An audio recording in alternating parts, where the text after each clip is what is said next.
Do you know what time it is?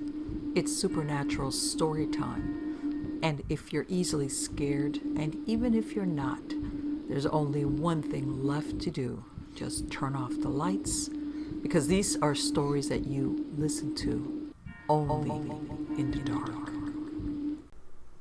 Do you remember? Have you ever wondered where some of your friends went? Sometimes it's like they don't exist anymore. It's real easy to lose track of people as we get older and drift apart. However, my story is different. This wasn't just someone going off the grid. This was the complete disappearance of a person from our reality. His name was Frank, and not even his family admits he existed. This is my last hope to explain what happened. Maybe it will reassure me if someone out there knows what happened that night.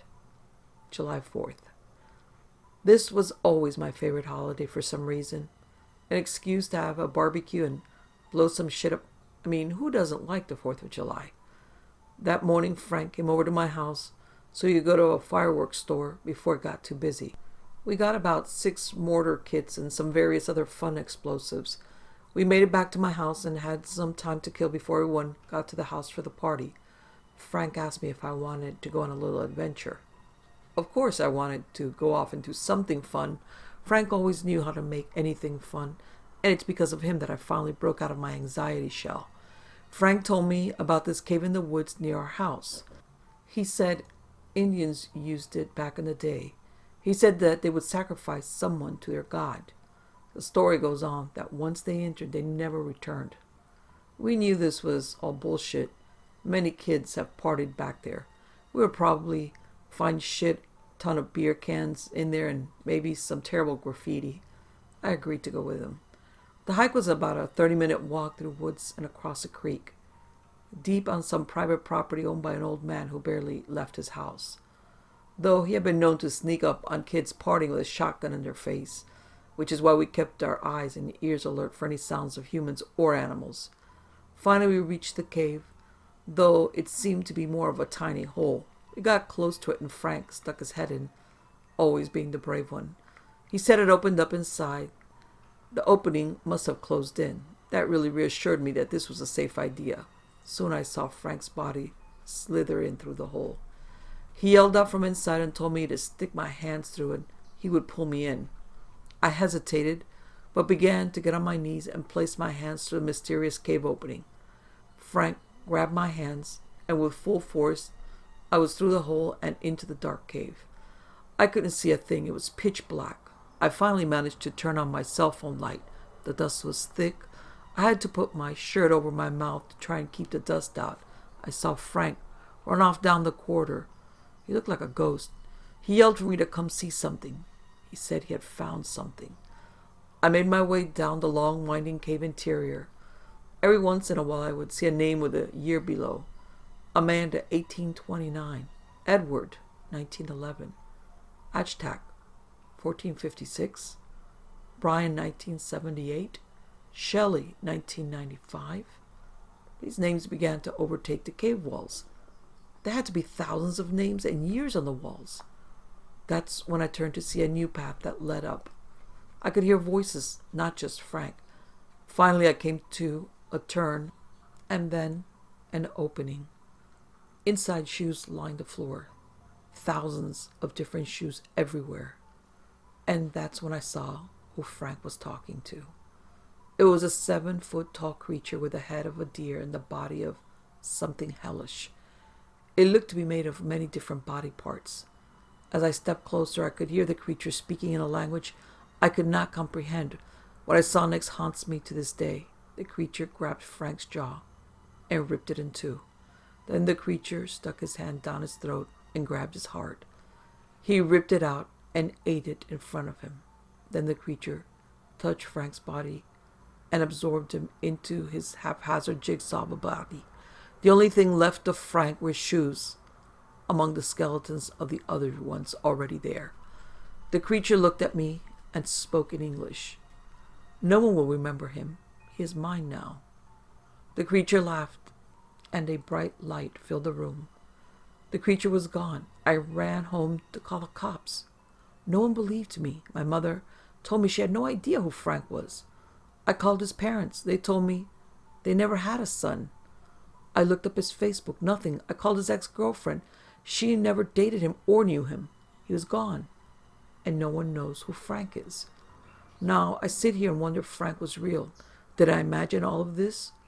Or is this the spell of the creature being placed to work on me?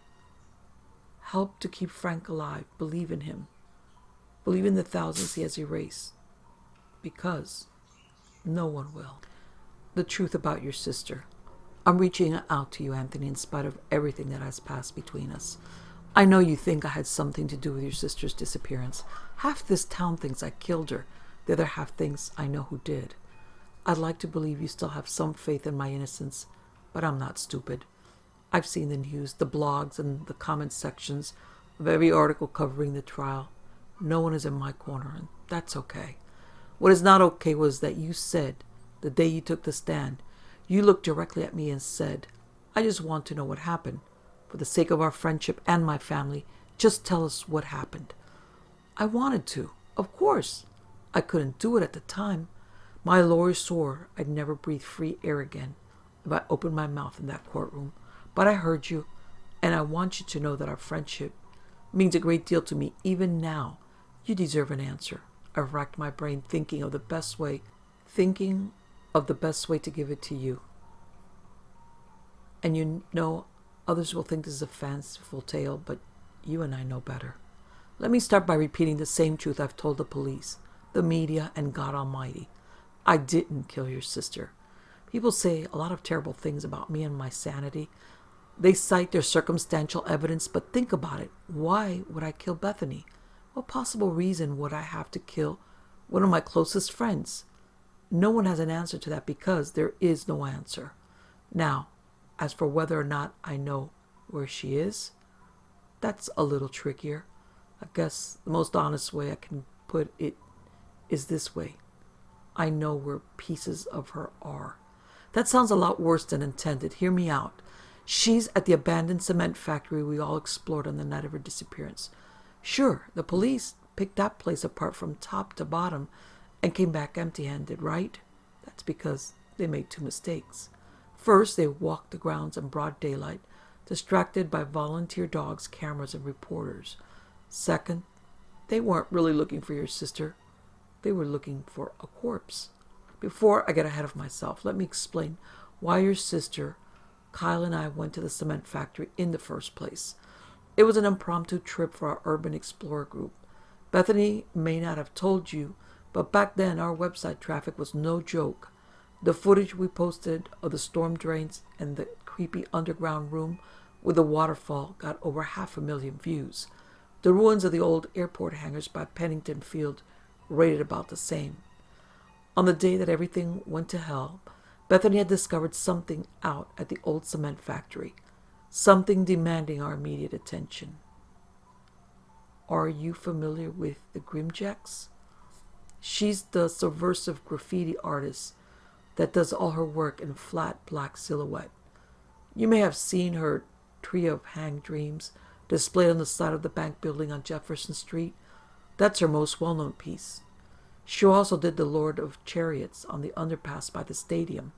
You know, the piece with the wild bull beast whipping a couple of homeless men who pull him along in a sports car?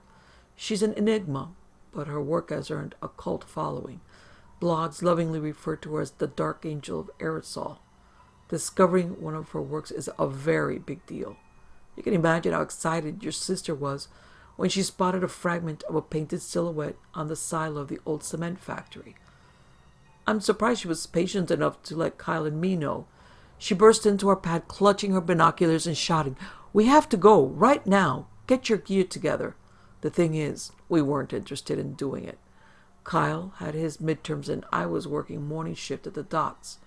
Both of us protested, but Bethany, well, you know how persistent she could be. She swore new Grimex work was waiting at the site. Any delay would result in our team missing out on the fine. So we jumped in my old Subaru and headed out. Now, I know you heard all about the cement factory at the trial. How it shut down in 1978 after a fire. The parent company left it to rot after filing for bankruptcy. The prosecution went out of its way to paint it as an isolated, desolate, and abandoned site. A perfect place for murder is how they framed it, right? Well, it's not as abandoned as they claim. Remember the photos of that strange storage area from the trial? The one where they found one of my hairs on that sleeping bag?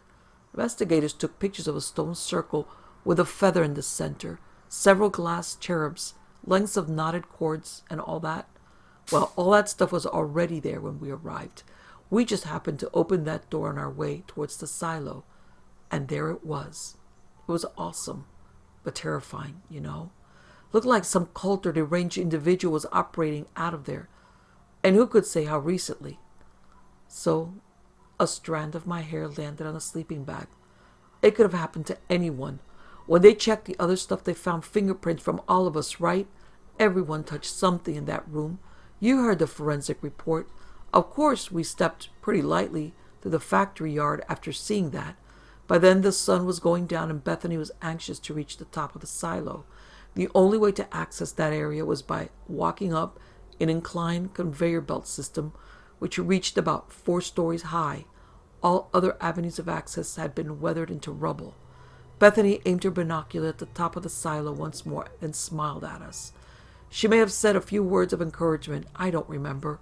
What I do remember were the twilight shadows creeping across the yard, the smell of stone and dust, and the uneasy feeling that we weren't the only ones in that place. Kyle walked up the rusty conveyor first. It wobbled a bit when he reached the top, but seemed sturdy enough. From here, he was able to step off onto a narrow metal catwalk that skirted the exterior of the silo. Bethany went up next. Everything should have been fine when I went up, but I guess I weighed a little more than they did. As I reached the top, the incline didn't just wobble a little beneath me, it started lurching and heaving like a horse in labor. I threw myself at the small catwalk, praying the thing would hold. Luckily it did. I spent some time laying there, looking down the yard below while the conveyor swung back and forth with a horrible rhythmic screeching. It was one of those near-death moments that cause a man to take stock of his life, you know. Kyle kept shouting something, asking if I was okay, I think. I didn't really hear him because a sudden movement from below caught my eye. Down near the creepy storage area, I swear I saw something lurch into the shadows. I pointed towards the thing, calling out for your sister to check the area with her field glasses. Instead, she stared at my arm and said, "You're bleeding." She was right. A dark trickle dripped from the end of my extended index finger. I'd torn my hand on something while leaping for safety. I assured them I was fine, but you know Bethany, always playing mother duck. She untied the bandana covering her hair and passed it to me. I didn't think anything of it, just muttered thanks and wrapped it around my bleeding hand. How could I know that months later it would be the cornerstone of a homicide case, linking me to your sister's disappearance? The way they played up such a simple thing, calling it the bloody bandana containing DNA evidence from both the defendant and victim. Jesus, that stupid rag almost got me the electric chair. Sorry, I'm not trying to minimize your loss. Sometimes I think about how crazy this whole incident was, how it nearly claimed all 3 of us. There are dangers lurking between the seconds of our lives that we seldom see. Fair warning, this next part gets a bit strange. I owe you the truth, though. Once you have it, you can do what you like with it. The 3 of us made our way across that rickety catwalk to the small office we had traveled so far to see. Bethany led the way, sweeping her flashlight across the filthy and warped tin walls. When we rounded the corner, she stopped with a sudden shriek. There it was.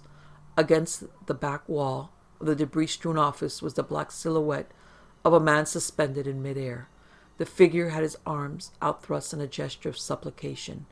A ring of neckties or pointed stakes rose from his collar in eerie defiance of gravity. A stapler pens and a computer mouse hovered at his side, tag-alongs in this mysterious upward journey. The words, "elevated slave," appeared below the figure, in the unmistakable script of Grimex. We were speechless, standing like Israelites before the ark. At that moment, there were only 4 people on earth who had ever seen this masterpiece. We reverently studied the details of the work. The man's hands were cupped as one might do when receiving communion or catching raindrops. His back was arched like someone jumping backwards off a high dive. His shoes laces lazily snaked upward, as if in free fall or the vacuum of space. Bethany turned, presumably to say something to collar me. When her beam wavered from the painting, something completely unexplainable appeared upon the wall. One moment there was nothing but filthy drywall. The next, a pale ladder appeared, stretching up toward the ceiling. Don't ask me to explain it, because I can't. Kyle pointed it out immediately. He asked Bethany to aim her flashlight back at the elevated slave to see what would happen. Sure enough, when the light was on the painting, the ladder was completely invisible. Several minutes passed as we marveled at this strange phenomena. I lost count of the number of times we moved the flashlight back and forth just to watch this phantom ladder appear, then disappear. Kyle said something about the moonlight causing it. I wasn't convinced. Your sister, however, was more open to the idea. She said one of us should climb and take a look before the moon cycled out of position. Looking up, it appeared that the top of the ladder terminated in an impenetrable void of darkness. No one moved. I shushed them at this point because something was making a noise. It sounded like a colony of bats taking flight, or a line of bedsheets blowing in the wind. Before I could place the sound, an unholy shrieking tore through the air. An enormous crash rocked the office a few seconds later. The sheer force of the impact left little doubt as to what happened. The conveyor we climbed to get up here had fallen. We were trapped. This was all the prompting your sister needed to shut off her light, set it down, and head towards the pale moon ladder.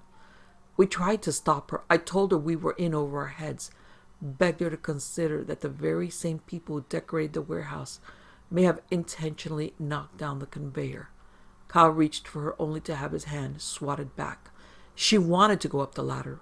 That was all there was to it. She climbed, vanishing into the darkness above. Kyle picked her flashlight up and aimed it after her. The dark space swallowed the beam, revealing nothing. Kyle shut off the light. The ladder failed to reappear. This sent us both into a panic. We shouted and tore at the wall. Moments later, the moon emerged from behind some cloud cover and the ladder faded back into existence. Kyle started climbing while I yelled for him to think about what he was doing. I'm just going to look, he said. He raised his head into the black space until it was only visible from the shoulders down. My heart was thumping like I'd run a marathon, my ears straining for any threatening sound. I worried that the fluttering noise might return, or that I'd hear the footsteps of unseen people moving below us. What I finally heard was Kyle's body hitting the floor. Then there was screaming. Kyle's face was contorted with terror, his eyes spasming as he gasped between screams. I covered my ears. I may have been screaming myself when he bolted for the catwalk. It was chaos. There was no way to stop him. Everything happened so fast. I can't begin to describe to you what it's like, seeing your friend vanish over a precipice. It's unreal. Seconds tick by as you stare at the emptiness where they once stood, waiting for them to reappear like a rabbit from a magician's hat. But they don't come back. There's only a wet thunk, followed by a long silence. Nothing moves, yet everything changes. They tried to pin that on me too, you'll recall. Again, there was no motive. It's probably a blessing that he's wheelchair-bound, as terrible as that sounds. Kyle's gone. He's not that crippled lunatic they rolled through the courtroom, and the fall didn't scramble his brains, like the prosecution said. Whatever he saw up there in that darkness did it to him. So there's the truth, mostly. That night, we set out to find a treasure. I came back minus 2 friends and facing a murder charge. So you see why I couldn't explain things to you before. Those lawyers spent days questioning my sanity, implying I was delusional, schizophrenic, and every other menacing word they could think of. But wait, I promised to tell you where you could find your sister, didn't I? Well, part of her is at the cement factory, just as I said. It's a lot harder to reach that office with a conveyor down, but if you find some way to shimmy up there, you can verify everything I've said. You can climb the moon ladder yourself, if you like. I would advise against it, though. Or I have another proposition. You see, there's an old quarry just a few miles east of town. It's been shut down for some time. I used this place as a retreat after the trial, when the media was still hounding me for interviews. I recently found a narrow recess in the rock face that leads to a hidden well. I'm not the first to find it. Someone has already scribed another piece of graffiti back there. A silhouette of a young woman hunched on all fours, like a feral dog. Her hair is tied back with a bandana. A pair of binoculars dangle from her neck. She howls at the moon, while a field of eyes observe her from a distance. The familiar script below reads, Mother of Mischief. If you can put your fears, suspicions, and hatred behind you, then I can show you where she is. I can show you this and many more things about shadows and moonbeams. I can show you just how sane I am. Call me. Terror as a temp worker. Some names and locations have been changed to protect the identities of those involved. For the first 3 years after graduating college, I toiled away as a temp worker, bouncing from agency to agency in the hopes of finding somewhere that would hire me for good. The economy being less than favorable, it was hard to find a job in my field. With student loans eating away at my meager paychecks, I decided it was time to lower my expectations and apply for any permanent position with a reasonable salary, regardless of whether or not it fit my skill set. That's how I wound up working for the Office of Risk Management at the local university. My duties were limited to the oh-so-thrilling administrative tasks of following up on a backlog of accident reports, ensuring they were properly filled out, sorting old files, and archiving them. Just when I thought I was going to drown in the monotony, I started noticing something strange with several reports. It was Friday afternoon when I realized something was wrong. After a long and boring week, it was taking all my willpower not to doze off on the stack of papers in front of me. Just as I felt my head dipping and my eyelids growing heavy, an answer on the questionnaire I was reading filled me with a deep sense of déjà vu. Were there any witnesses to this event? The employee had checked the yes box and had written a quick description. Yes, a man in a red shirt. I squinted at the simple words on the page. They were so familiar, but I figured my brain was just lagging from end-of-week funk. I probably just read the question twice. Without giving it much thought, I finished reading through the document and moved on to the next report. That's when the very same question caught my eye. Were there any witnesses to this event? Yes, adult male in his 40s, burgundy sweater. It had to be a coincidence, right? I checked the first report again and started comparing the two. The incidents had occurred in different buildings and happened about 2 weeks apart. One dealt with a man suffering from a heart attack, while the other was a simple case of a sprained ankle. The only common elements between the two reports were the man in red and the fact that his contact information was missing. Usually we'd get a name and phone number in case we needed a testimony. I tried to get back to work, but the feeling of déjà vu persisted. I felt like this wasn't the first time I'd read about the man in red. Unable to focus on my insufferably boring job, I started going through the reports I'd archived earlier that week. Sure enough, a man matching the witness's description was present in other case files. He was described using a variety of different adjectives, but each painted the same picture. A somewhat tall man with dark hair in his mid-40s, wearing a crimson sweater and black pants. No contact information available. Yes. Middle-aged gentleman in a crimson sweater. Yes. Stranger wearing red. Approximately 5'9", brown hair. Yes. A guy sitting on a bench. About 45 years old, didn't get his name. It went on and on. The fact that the Office of Risk Management hadn't noticed the reoccurrence didn't surprise me all that much. I'd been looking at these reports all week and had only been alerted to it because I was reading them back to back. The accident reports arrived weeks, months, sometimes even years apart, so I didn't blame my colleagues for their oversight. There was only one conclusion I could draw from the bizarre phenomena. The man was somehow the cause of these accidents. Why else would he have been on the scene of so many? If he'd only been spotted once or twice, I could have chalked it up to coincidence, but there was a clear pattern here. I had at least 10 reports mentioning him. Was he a disgruntled employee trying to get back at the university for firing him? Was it sabotage? Questions swirled in my head. I went home for the weekend, relinquishing the investigation to my future self. When Monday morning came, I was surprisingly eager to get back to work. Something about their situation had triggered my inner sleuth. With a pair of fresh eyes, I re-examined the reports and drew the same exact conclusion. It had to be foul play. Something had to be done, and I felt it was my responsibility to make sure it wouldn't get swept under the rug. My boss needed to hear about this. With a stack of reports under my arm, I knocked on Mr. Johnson's door. "Come in," he called, voice muffled by the thick wooden door guarding his office. I stepped inside and waved meekly. As soon as I saw Mr. Johnson, I lost my nerve. I'm sure he didn't try to look intimidating, but something about his perpetual scowl and thick arched eyebrows slashed away at my confidence. It'd be unfair to accuse him of being apathetic, but he certainly made no effort to make me feel more at ease. With a flick of the wrist, he invited me to take a seat, while I shakily held the reports against my chest. A deep and calming breath was all it took to give me enough courage to hand him the files. I began pointing out every instance of the man in red, fully expecting Mr. Johnson to take matters seriously. He looked at the papers quietly, rubbing his temples as though battling a headache.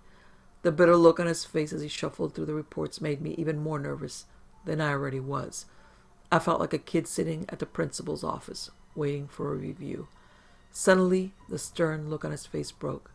He started laughing, a hearty laugh, as he tossed the papers back towards me.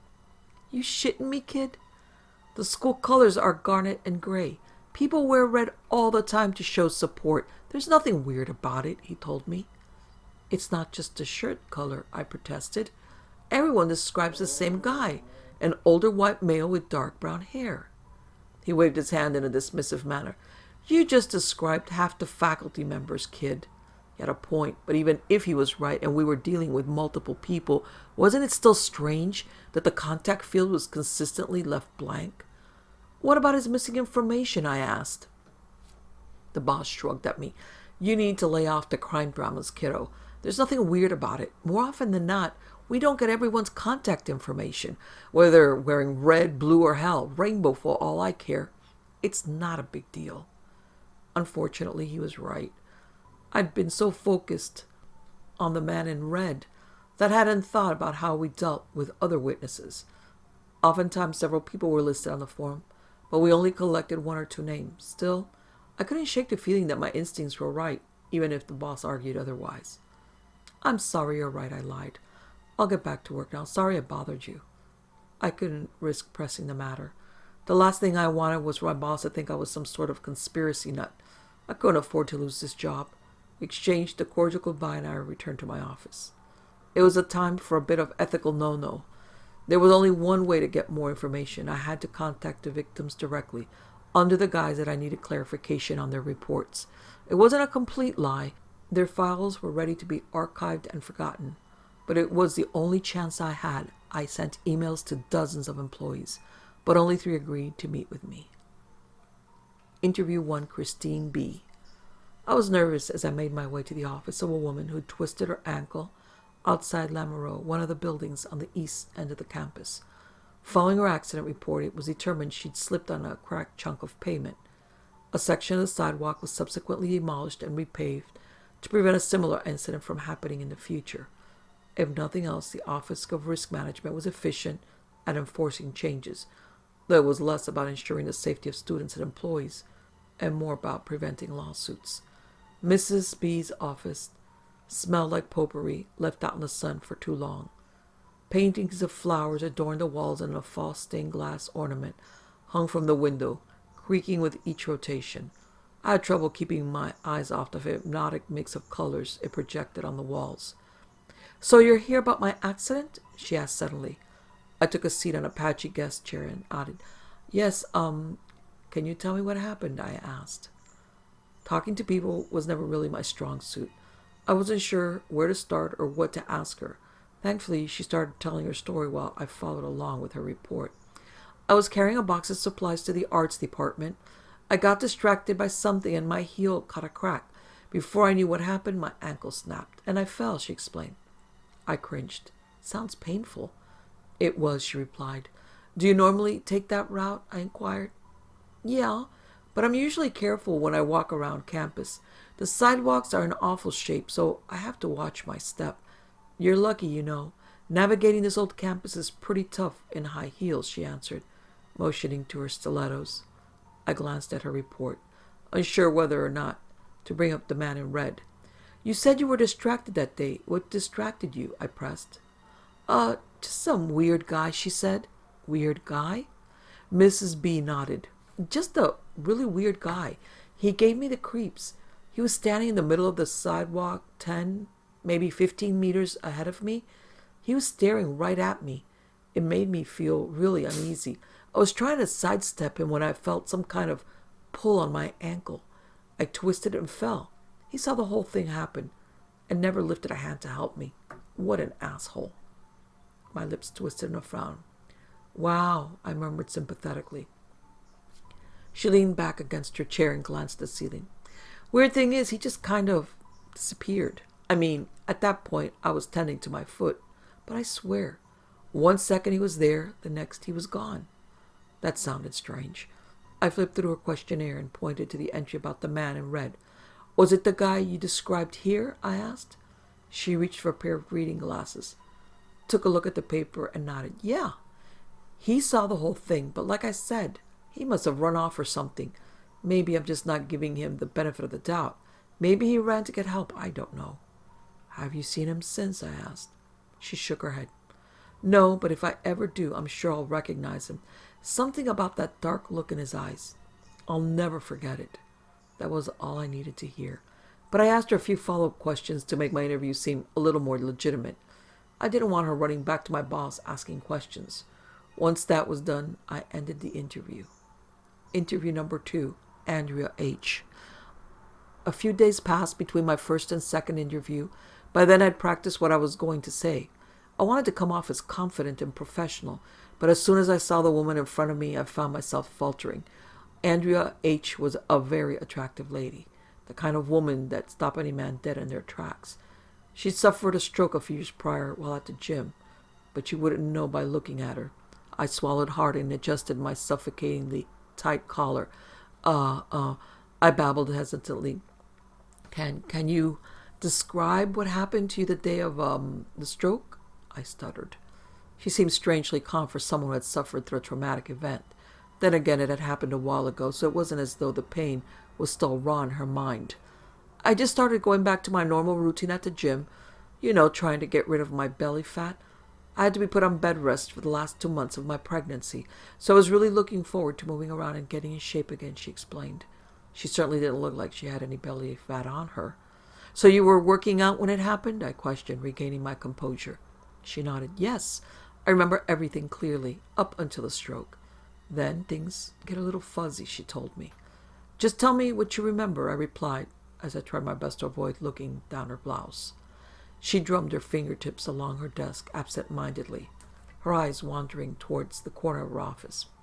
I was well into my workout. I picked up elliptical 6 because that's my favorite number. So I was doing good, really good. I kept telling myself, that's it, Andrea, keep going. Get rid of that baby bump. To stay motivated. Then something caught my attention. The heart rate monitor on the screen turned on. She paused, turning to me to see my reaction. Confused, I raised an eyebrow. The grave look in her eye suggested I should have noticed something unusual with her statement. What's odd about that? I asked. I wasn't holding the sensors, she said sharply, while making grabbing motions with her hands. I had one of those fancy watches with an integrated heart rate monitor. My husband had gotten it for me when I told him I wanted to get back in shape. He was always there for me like that, explained Andrea. So the monitor starts flashing numbers, 90, 100, 145, but I swear I wasn't holding the bars. My own monitor was showing a stable 125, 130 BPM the whole time. Looking back, I guess that was the first sign of the stroke. I guess I was imagining it, but it got worse than that. As the heart rate on the monitor continued to increase, I started to feel like something was pushing against me, like there was someone on the elliptical behind me, she said, her face contorting in disgust. That must have been pretty scary, I commented. It was. I turned around a few times, but no one was there. Gave me goosebumps, man. Again, I realized it was probably a side effect of the stroke. She paused and frowned. It wasn't long before I saw my face in the mirror. The right half was drooping. I knew something was up right away, and I tried to call for help.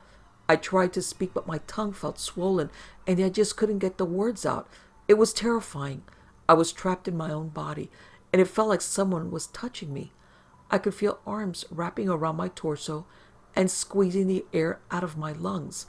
I could feel hands on my face stretching my skin down. Did anyone notice what was happening at that point? No one. Not even the guy on the elliptical to my right. I was embarrassed to go to the gym during peak hours, so I picked a time when it was empty. But of course, this socially inept jerk said it was fine to take the machine next to mine, when all the other ones were free. Can you imagine? I kept catching him staring at me in the mirror during my workout, but he didn't react at all when I started having the stroke, she said, sounding appalled. Wait, there was someone next to you and he didn't do anything? I asked, surprised. Yeah, a guy in a garnet sweatshirt, way too hot to wear for a workout, but who am I to judge? He was going really slowly on his elliptical too, like he was playing out a scene in slow motion. I tried to wave to get his attention, but my arms wouldn't move. That's as much as I remember. Apparently, I fell face first, and then someone finally called the ambulance, she informed me. Did anyone speak to the man in red? I asked. She shook her head. I only filled out the accident report weeks later, when I got out of the hospital. By then, it was impossible to track him down, and he didn't come forward on his own. There were a couple of witnesses who did come forth, though I figured one less didn't matter. I pretended to write something on the chart, then smiled and pulled away. All right, thank you very much for your help. I think that's about all I need to know, I told her. Something about what she said stuck with me. I went to the gym a couple of times a week. The ellipticals were placed sequentially from left to right, 1 to 6. She'd been on elliptical 6 when it happened, which meant it was the last one in the row. How was it then that she'd seen the man in red to her right? Interview number 3, Brandon D. Let's make one thing perfectly clear, Brandon said dryly as he escorted me to a quiet room at the far end of the hallway. I'll answer your questions, but make it snappy. I've got a department to run and a meeting in 10. We sat in a tiny space with nothing but 2 conference room chairs, a desk, and a landline. The suited man in front of me fiddled with his cell phone, never giving me a second glance. It was clear to me that he only agreed to meet because he thought it was mandatory. I was determined to make sure he never found out it wasn't. He looked like the kind of guy who'd easily have me fired if he discovered the truth. Right, I just wanted to go over the accident report you filed a couple of months ago, I said nervously. Already I could feel sweat trickling down the side of my face. Mr. D rubbed his thick salt and pepper beard with one hand, while answering emails with the other. What about it? He asked impatiently. I knew I didn't have much time with this guy, and frankly, I didn't want to spend much time with him anyway, so I cut to the chase. You reported seeing a man in red. I was wondering if you could tell me more about him, I requested. For a split second, the stern expression on his face faded. I could have sworn I saw fear in his eyes. However, it wasn't long before his poker face reappeared. He was in the stairwell when it happened, on a platform between 2 flights. I didn't hear him go up or down the stairs ahead of me, so I think he'd been standing there for a while, he uttered, lowering his voice. He didn't look right. I can't really explain it. Something about him made my damn skin crawl. Did you speak to him? I asked. Yes, I asked him what the fuck he was doing there, but he just glared at me. Then I started feeling winded. I'm a healthy guy. Okay? I don't care what the doctors say. I didn't have cholesterol problems. My ticker was fine. There was no reason for me to have a heart attack, he said, slamming his hand against the desk angrily. Was he implying what I thought he was implying? Did he just have too much pride to admit he had health issues? Before I could ask another question, he spoke again, his voice even lower. I don't care what anyone says. I don't care how crazy this sounds. I'm telling you, that guy, he wasn't normal, murmured Mr. D as he averted his gaze. He gave me that heart attack. I just know it. I was taken aback by his bold claim. You mean because he startled you? The man shook his head but didn't volunteer more information. It felt as though Brandon D wanted to say more but couldn't bring himself to open up. He needed to be coaxed. Hoping to gain his trust, I took the honest route and explained myself. Do you think he triggered the heart attack somehow? Look, Mr. D, I don't want to be forward, but I've been researching this man. I don't think you're the first person who's seen him. I think he's been going around campus hurting people. I'm trying to figure out what's going on here, but I need more answers. Can you help me? Brandon indeed hesitated once more, then finally opened up. What I tell you today, you can't repeat to anyone. Understood? He asked. Understood. I don't think it was human. That is going to sound insane, but I know what I saw. He didn't have a reflection. He didn't have a shadow. And his legs kind of faded halfway down, whispered Brandon in a voice so low I had to strain to hear him. I swear he was some kind of ghost. That was the last thing I expected to hear from someone like Mr. D. I think Brandon saw the look of shock in my eyes. I hoped it wasn't going to make him clam up again. Thankfully, he finished. I felt fine up until I saw him. The entire stairwell suddenly became cold, and I started feeling pressure in my chest. I fell over, clutching my shirt. Just as I started blacking out, I heard him laugh. Next thing I knew, I was being pulled onto a stretcher. We sat there in silence for a long moment. I was digesting what he told me, and he seemed lost in thought. An alarm on his phone went off, causing me to jump out of my skin. Your meeting? I asked. Yes, he replied. Thank you for your time. I promise I'm not going to tell anyone you told me about this, I said. He gave me a short nod and headed to the door, but stopped as he passed the threshold. Tell me if you get to the bottom of this, okay? He requested. Yeah, I answered. Once the interviews were done, I returned to my office and glanced at all the reports that mentioned the man in red. I spread them across my desk to try and find the connection. When I ran out of desk room, I used the floor. It was as I was spacing them out that I finally found the link between them. Every single sighting of the man in red occurred in or around the same 4 buildings. These weren't just any random buildings on campus either. They formed the perimeter around one of the university's main parking lots. Even still, the buildings had very little in common except for the proximity. Vanier, the oldest of the 4 facilities, was built in 1954. It closed down for a while but was renovated recently to make room for the School of Psychology. Montpetit, found diagonally across the parking lot from Vanier, was built in 1973 and has since been host to the gym, a swimming pool, and the largest library on campus. Lamoureux, Montpetit's next-door neighbor, was built in 1978. It was later connected to Montpetit and Vanier through a series of overpasses. FSS, the university's shiny new state-of-the-art social science facility, was finished in 2012. With all floors connected to Vanier, some consider it to be a new wing of the old building. Like I mentioned earlier, at the center of these 4 buildings was a parking lot. This summer, the lot was fenced off for construction work. The university wanted to turn the area into a green space and courtyard. It was supposed to be done by the start of the fall semester, but construction crews came across several setbacks, the most notable of which was the car they unearthed about a month ago. The license plate on the car dated it back to the late 1960s, apparently before the parking lot was a parking lot. There had been some sort of student housing facility, which had been bulldozed in the early 1970s. It was assumed the car had been abandoned inside the old residence and buried along with it. I decided to cast a wider net. Going back through the decades of accident reports in and around those 4 particular buildings, I found the burgundy-clad man every so often. He was first seen in 1975 when the scaffolding came apart and caused a construction worker to fall to his death. He was present in 2003 when a student slipped on the ice and was paralyzed from the waist down. He watched from a window when a young woman fell down the main stairs and broke her arm. And he was even spotted sitting in a reading room in the library when a man suffered a seizure. He was all over the place with reports dating back 20, sometimes even 30 years. Today, construction work on the parking lot came to a complete stop. The area was cordoned off by police. I walked by just in time to see them pull out the skeletal remains of a man in an old, tattered, red pullover.